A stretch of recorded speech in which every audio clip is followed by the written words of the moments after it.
Move the Mouse here, and we're back with another episode of the How To series. This is the city of Santa Rica, and in case you couldn't tell, we're talking about the Natural Disasters DLC today. What you see on screen is a Chirpnado. That is a tornado full of chirpies, but watch out, although it's cute, it's also incredibly devastating.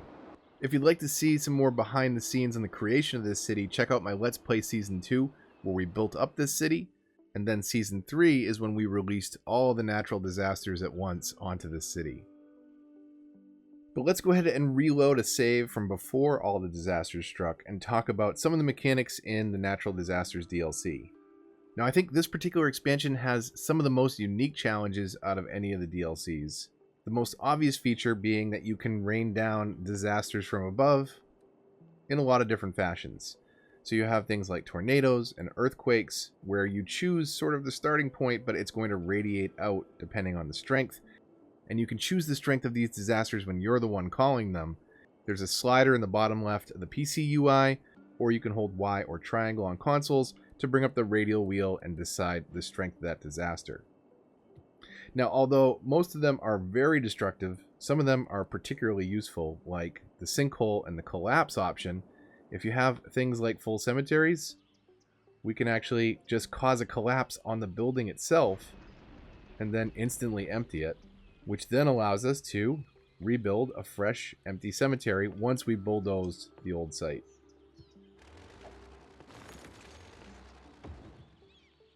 Sinkholes and collapses aside, though, you have other things like thunderstorms. Be very careful with those, because if you have trees on your map, they're very likely to burst into flames thanks to lightning strikes.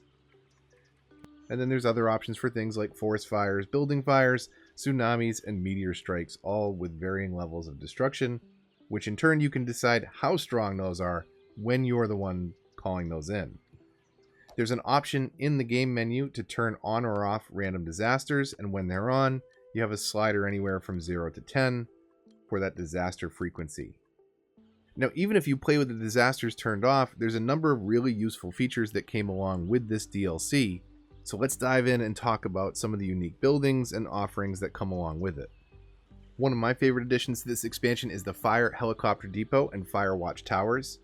The depot will send out helicopters to fires, and they're not affected by traffic or inaccessible roads, which can be very useful in some cities. The Fire Watch Towers can be spread around your map to make sure good areas of coverage and any trees or areas that may otherwise again be inaccessible to the fire department can still be put out by a helicopter. Do keep in mind that these need line of sight, so the trees that are in the immediate area are accessible and visible, but the ones over the hill are not. So make sure that you think carefully about where to place those Fire Watch Towers.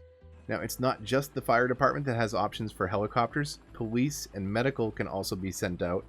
Police helicopters can patrol the city and reduce crime, and medical helicopters can be sent out to areas that, just like with fire coverage, may be inaccessible by roads altogether or may be burdened by traffic, so that can be a big help for handling sick citizens in your city.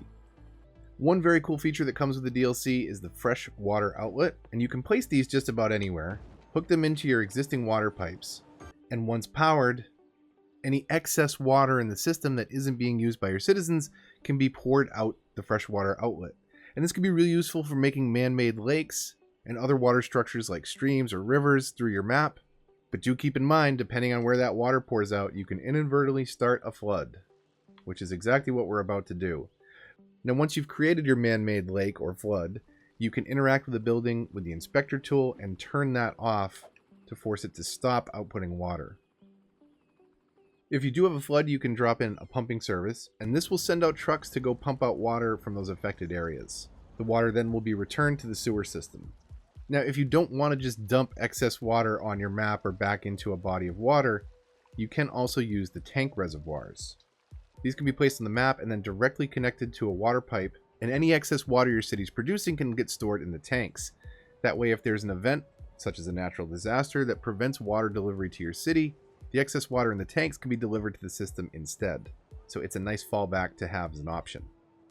Over on your emergency services tab, you'll find a number of useful buildings for coping with disasters, the disaster response unit being one of those. This will enable helicopters and trucks to be sent out to clear rubble and rescue survivors.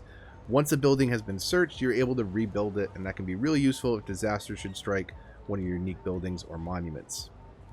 There are 2 different emergency shelters at your disposal, a small and a large. The small will be able to handle 1,000 residents, where the large will be able to handle 10,000.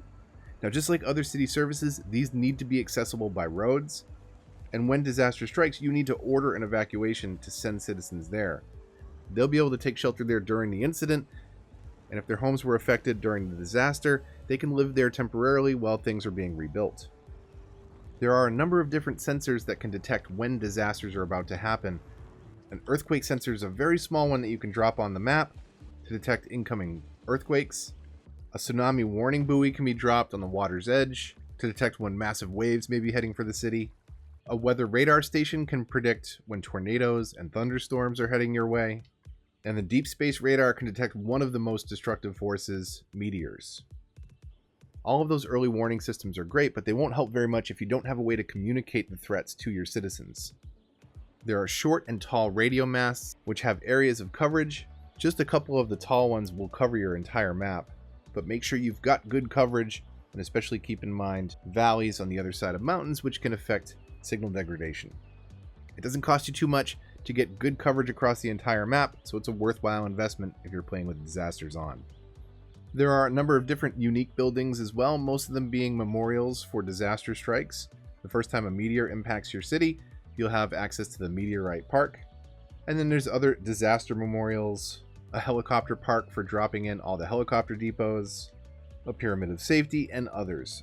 Hopefully this video gave you some ideas on how to get started with the Natural Disasters DLC, or if it's even right for you. It's not for everybody, and I certainly don't want to run random disasters on full tilt on all of my cities, but it is a fun diversion from regular City Skyline gameplay, and it does add an interesting challenge to the game. If you enjoyed this video, likes, comments, and shares all help the channel a lot and are greatly appreciated. If you're new here, subscribe and hit the bell to get notifications to find out about more updates in this and other series. We'll be covering green cities, park life, and industries in next week's how-tos, so stay tuned for those. If you have any questions, let me know in the comments down below, or better yet, follow me on Twitter and join the Discord to get involved in the discussion. But until the next one, this is Move the Mouse, signing off.